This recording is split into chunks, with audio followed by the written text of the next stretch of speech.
You're listening to the Brilliant Breakthroughs Podcast, episode number 29, Tips for Success.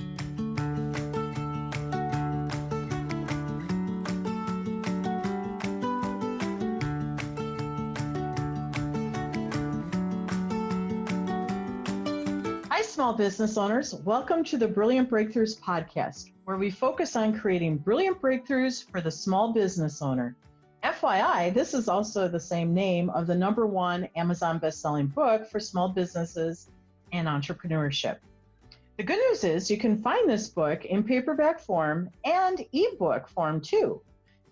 Just to let you know, once again, you go to Amazon, you type in Brilliant Breakthroughs for the small business owner, and the rest of the title is Fresh Perspectives on Profitability, People, Productivity, and Finding Peace in Your Business. So go check that out. And I want to say, hey, rock stars, this is Maggie Mongan, and I'm the anthology leader of that great book we just talked about.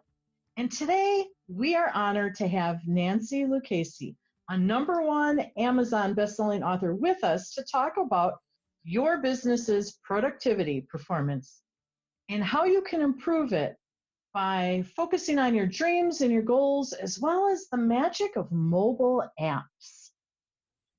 Welcome, Nancy. Thank you, Maggie. I appreciate our time today. Ditto. I know that we're going to have some fun, and this is a little different flavor from our last conversation that we had. It's a little more casual and talking like we just bumped into each other. So I think everybody's going to appreciate the earthy feel of this conversation. Are you excited about that? I am. I enjoy our conversation, so this will be good to share. Cool. So everyone, I want you to know in that wonderful book, Nancy's chapter is the 7th one. She's lucky 7, okay? And it's titled Unleash Your Mind, Unleash Your Growth. And Nancy, you're an expert, right? Yes, I am. I'm a brilliant practicing expert. That's true, you are. And I'm sure a lot of people come to you all the time and ask you for all sorts of great resources and tips and tricks and stuff like that, don't they? On occasion, I even have been asked what my favorite book is. Oh, well, maybe we should have you start there and share with us what your favorite book is. Bring it on. We can. My favorite book is 3 Feet from Gold by Sharon Lechter and Greg Reed. Okay, that's not a common one. No, it's not. But I stumbled upon it from a friend of mine who said, you have to read this. It's going to change your world. And it did. And first of all, I'm going to sidebar it. I'm not a huge tech reader of text, but I do audiobooks. This one I actually own in both because it took both to really capture what I needed to do. And audiobooks are great because you can re-listen to them over and over again and pick up what you need. So that's one piece that I really do like. But this particular book talks about, and I don't want to make a spoiler alert because everybody needs to read it, but it talks about basically not giving up and fueling your passion or your dreams and keeping things going forward in that direction. And I love some of the words that it uses. One of the things that it always talked about was to seek counsel and not advice from your friends. and that rocked my world. Yeah. You know, I stepped it up in that manner. And it's a story, and the names that are in this book, you will recognize and you will relate to these people that are in there. And you're going to kind of take a step back and go, wow. And it can be applied to every and any single business out there. Yeah, I see it all the time. People come to me and say, hey, I had a friend who told me blah, blah, blah, or a family member who told me yada, yada, yada. And they aren't an expert in the advice they're giving. And it's not really an advice. And I think people don't understand the difference between advice and opinions. Correct. And that is where you seek counsel to get advice, and an opinion is something the family and friends are going to give you. And as I always say, when you're talking with family and friends, you seek out the person who's going to give you the answer that you want, not necessarily what you need. Right. And when you hire somebody, they're going to give you the answer that you need when you seek counsel. So the family and friends, yes, they always have a good interest at heart. Sometimes it's their own for whatever reason. They don't mean to. It's a subconscious kind of thing. But when you hire, say, an attorney, I believe every business should have a team of at least 3 people, an attorney, an accountant, an insurance agent, and somewhere in there actually a banker. So really, I think I'm going to change that to 4 people now. But you go to that attorney to be able to protect you. I went to an attorney recently and had all my contracts written. Now, I could have just gone online and searched it, found a blank contract, try to make that work. So this is the contract that I use with people who are going to go into an agreement with me on their mobile app. I went to an attorney and I spent a lot of time crafting the actual contract, and she came back to me with several questions. What do you want from this? How do you want this to look? What do you want with that?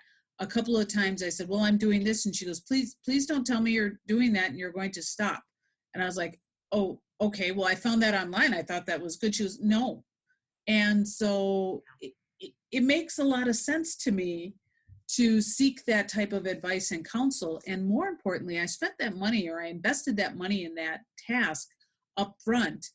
And in the end, if something does happen, she can defend it. And ultimately, that's going to cost me less money, if you will.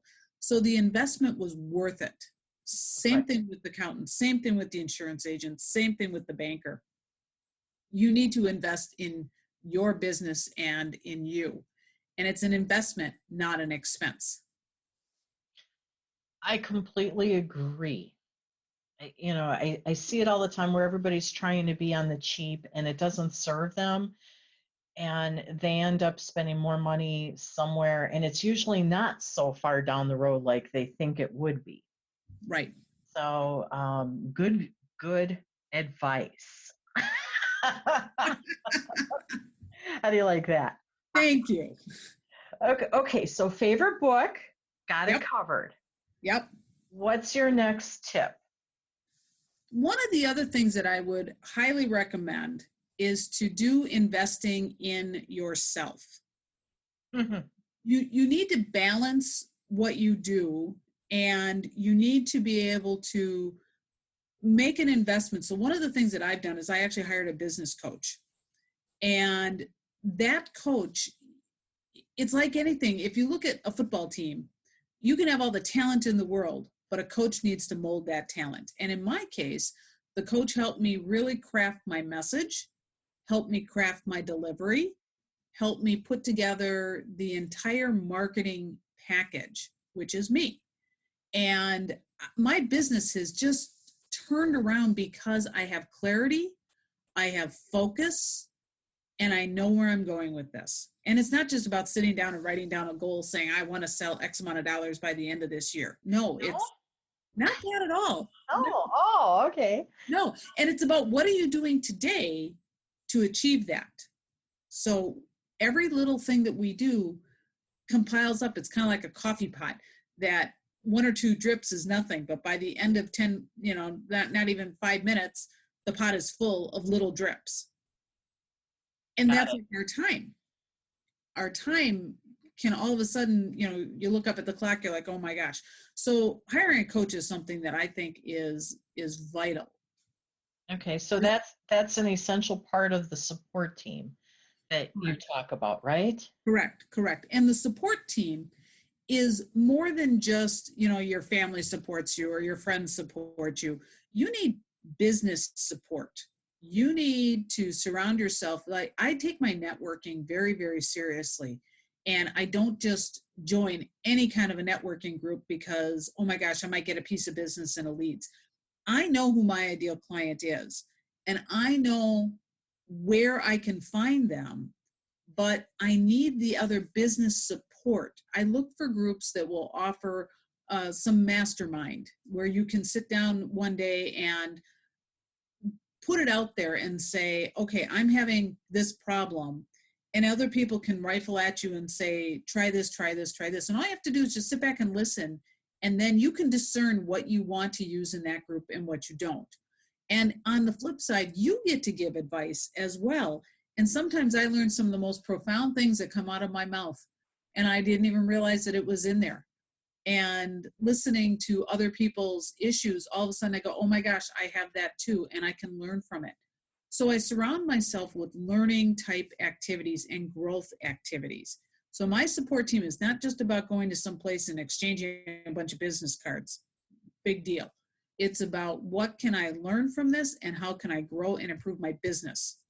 Okay, so you utilize networking in a really high level approach.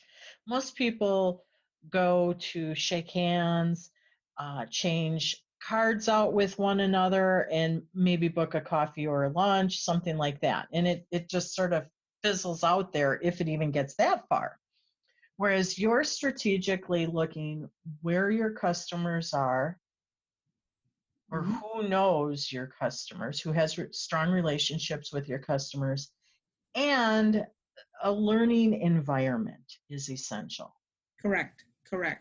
And you also need to be able to make alliances or make relationships and friends with the business people and have that business friend that when you're having a rough time of it, you can pick up a phone and talk to somebody.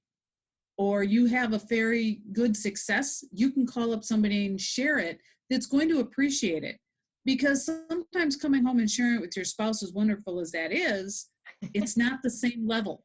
No, they don't get the struggle. They don't get the struggle. They don't quite understand it. Or they try to fix it and you're like, no, I really didn't want you to fix it. I kind of took care of that already. But you do have that type of a relationship. So you do need that. And also business friends will tell it to you like it is. They'll put it out there typically. And they'll support you in that respect. So yeah, I try to align myself with people that are of the same mindset, because a lot of us are solopreneurs or entrepreneurs, and we don't have to be alone. No, we don't. And the key is making sure that when we start creating those allies, that it's people that we can serve as well as they can serve us. Correct. You don't want to be the smartest person in the room. Right. But you are definitely the average of the 5 people you hang around with the most. That's a fact. That is a fact. Yes. Okay. So when you were talking about networking groups and going where your customer is instead of just anywhere, because I think that's one of the common things that small business owners are doing too much of yet, is they'll just show up somewhere so they can say, I did it. And right. Yeah, that doesn't quite serve you. And I heard somebody a long time ago make a statement like back in the days when the Indians ruled the land, they wouldn't just go hunt for buffalo anywhere if they were hungry. They would go where the herd is. There you go. And that's exactly it. Now, the next step to going to where the herd is to get your voice heard. Get your voice heard. Okay. Okay. Because marketing is one of the biggest things that most business people put on the back burner. And yet it should be right up there, front and center. 70% of your time should be spent on marketing. Okay. So this is tip 3, right? This is tip 3. Okay. So marketing is an essential part of every business, because if you cannot be seen, you cannot be heard, you are not going to unleash your profits. There's no question about that. Yeah. There is great truth to that. I learned back in the day when I was an executive recruiter and we cold called back then. That tells you, that was last century. Yeah. The comment was, you have to be marketing for half of the day. And that's if you already have enough business. Mm-hmm. You still have to market for half the day to keep your pipeline full. And if you don't have enough business, then you better be marketing all day. Right, exactly. And whether that marketing is doing something on social media, doing something, blogging on your website, if it's, if you have a brick and mortar place, if it's meeting customers, even if it is going door to door, if that's what your particular item is, well, then you have to do, but you have to go where the herd is. Yeah. If you have a website and nobody can find it, who cares? Really, you have to be Doesn't matter. It doesn't matter. But if you have good blogs that you can put out there to your customers, and you can then put them where your customers are, people will drive back to your website. And you need to have social media. You need to have wherever your customers' house is, where you need to be. If it's LinkedIn, be on LinkedIn. If it's Facebook, be on Facebook. Don't be on Twitter just because you know how to use it. Be there because that's where your customers are. You need to have a website. You need to have a mobile app to keep your customers engaged, because I tell you, acquiring a customer costs a lot more than keeping a customer. Yes. That's a fact. And if you have a brick and mortar place, well, then have a sign as well. But you need all the tools, and they are all marketing tools. I think people miss the fact that a website, a mobile app, and even social media are marketing tools. They don't quite grasp that concept, but that's how you are seen. That's your messaging. I completely agree with you, and I think I have a clue as to why it's not quite seen. Social media isn't quite seen that way unless you are a true online marketer or you're moving towards that. I think the reason is because we see it as social, and there is the key, social media. That's what it's called. And yes, it is a way to be social, but that social can serve your business. Right. And be a promotional tool for your business, a magnet to drive business back to you, your site, your mobile app. Exactly. And, I actually look at social media as going to a networking meeting on steroids, because that's where you can make the relationship. I've made some very, very good relationships with people just strictly through social media and responding to a tweet or, some type of a connection that we made, whether it's a comment on a post or something. In fact, one of the ladies that I do some work with, she and I never met each other. And we both happened to have gone to Florida, and it was so exciting to see each other. Just, we happened to be there at the same time, so we made a purpose of it.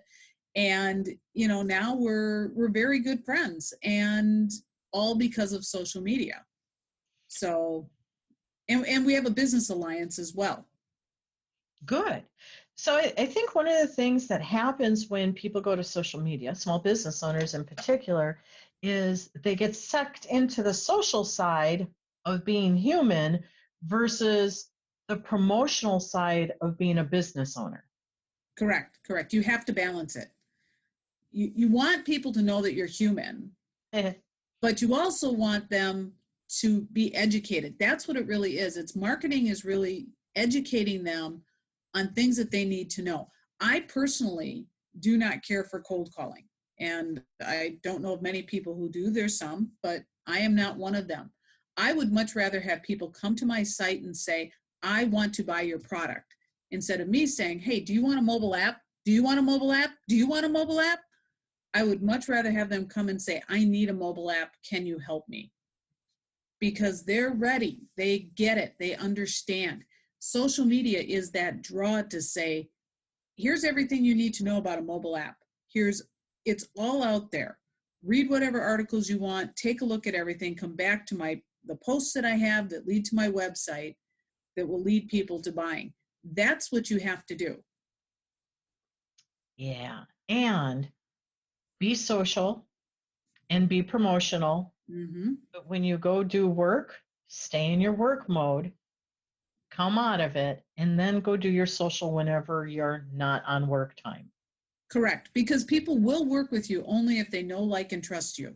If you are all work and constantly bombarding them with, buy my product, buy my product, buy my product, that's gone. But you also don't want to come off as being the big party person and constantly having fun here and doing fun there and they don't see that work side. So you have to balance it. You have to say, I can be a lot of fun. I am human. Here's my family. Here's where we're at today. This is what we're doing.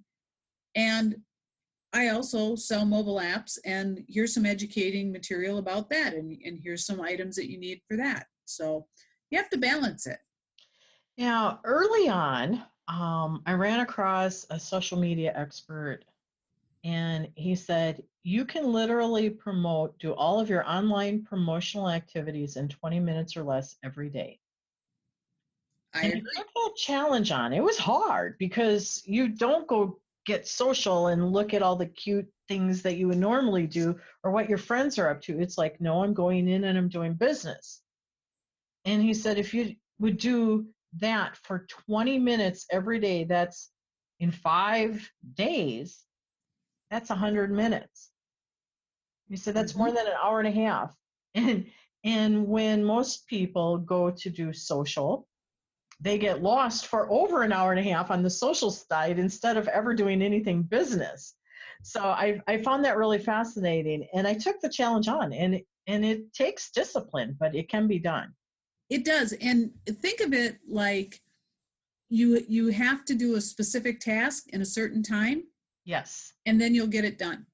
Right. And even go to the point of setting a timer. Totally. I've done that. I set a timer for that. And sometimes I can get so engulfed in what I'm doing, I make it a point to even get up and walk around every hour, just because otherwise I'm at my desk too much. And so I get up, I move, I walk around. I do balance in my life because that is more important to me than just cranking it all out and getting it all done.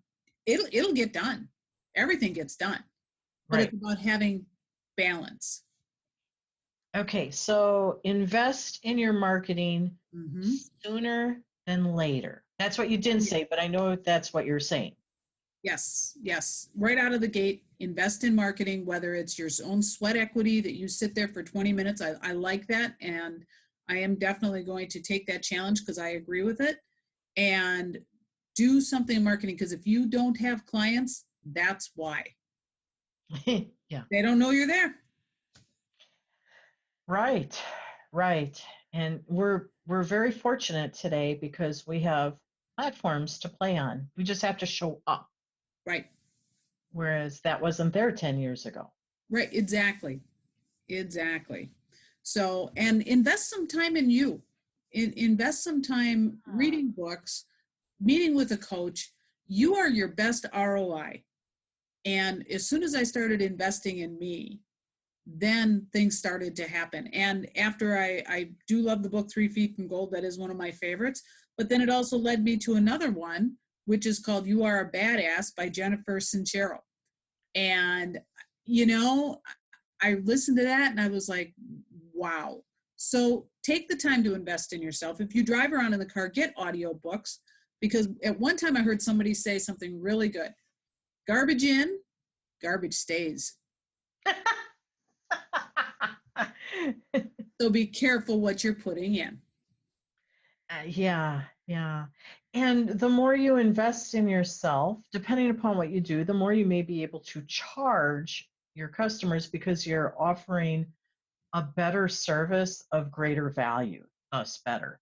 Correct. And I Correct. heard somebody recently, and I don't remember who it is, but I wrote it down on my whiteboard, and it says, um, if you're somebody who's invested and you're doing more than what your competitors are doing out there, he said, and I remember it was a gentleman. Darn it, I wish I could remember who it was. He said, I charge more because I'm worth more, and I'm worth more because I charge more. I love that line. And I'm going to give you something. If you don't believe that that's it, and we're going to do this together right now. So everybody who's listening has to do this exact same thing. Okay. When you are ready to decide to take that step and to step into your own power so that you know your value, do the Superman pose. Ah, the Superman pose. Stand with both hands on your hips, head high, and hold that for 5 minutes if you can. And just do that Superman pose. We're not going to hold it for 5 minutes today, but do the Superman pose and you will be empowered. Yes. Yes. You can stop doing the Superman pose. Maggie and I are done now. Oh, okay. Okay. I'm just back to a mere mortal again. There we go. Okay. But I do have superpowers. That's right. All right, cool. So you shared quite a few wonderful tips with us. And I wish we had more time, but we don't. And so it goes. Right? Yep. Okay, so listeners, This is how you can learn more and engage with this really awesome #1 bestselling author called Nancy Lucchesi that we're listening to here. She would say, but I'm going to say it for her, start by reading chapter 7 in the book, Brilliant Breakthroughs for the Small Business Owner, and gift your business performance by accepting her invitation to explore more on how a mobile app can help your business growth and help you achieve your professional goals.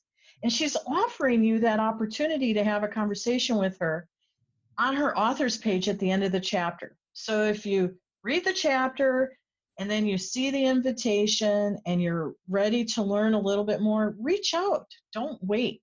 There's no time like the present. And the mobile app industry is still pretty new. So if you have one, you're way ahead of your competitors, right, Nancy? Yes, you are. Okay, cool. And here's the other neat thing is at the end of Nancy's chapter, she also has a whole bunch of social media handles. So no matter what platform you're on, you can be following her and learning more about her and what she can help you with. So, Nancy, you are totally awesome, but we're not done. Ha! You thought we Okay. might be. I thought we were. Okay, on this really brilliant app that we have, it is called Brilliant Biz Book. Write that down, everyone. Brilliant Biz Book. And yes, Nancy is our provider of our app and app developer. So thank you, Nancy, for that. You're more than welcome. This is a really cool app because it's designed and dedicated to the book series and the authors. And this is an annual book series. So another round will be coming in at the end of the year to give you more flavors and other ideas on how to have brilliant breakthroughs for your business. But what you can do is when you go to the Brilliant Biz Book app, you can scroll on the pages and you can find one page that says Ask an Expert. And you'll see Nancy's name there. And if you click on it, you can type in a question and Nancy will get back to you with an answer, which I think is pretty cool. What do you think about that, Nancy? I think it is absolutely fabulous. And I am happy to answer people's questions and engage in a conversation.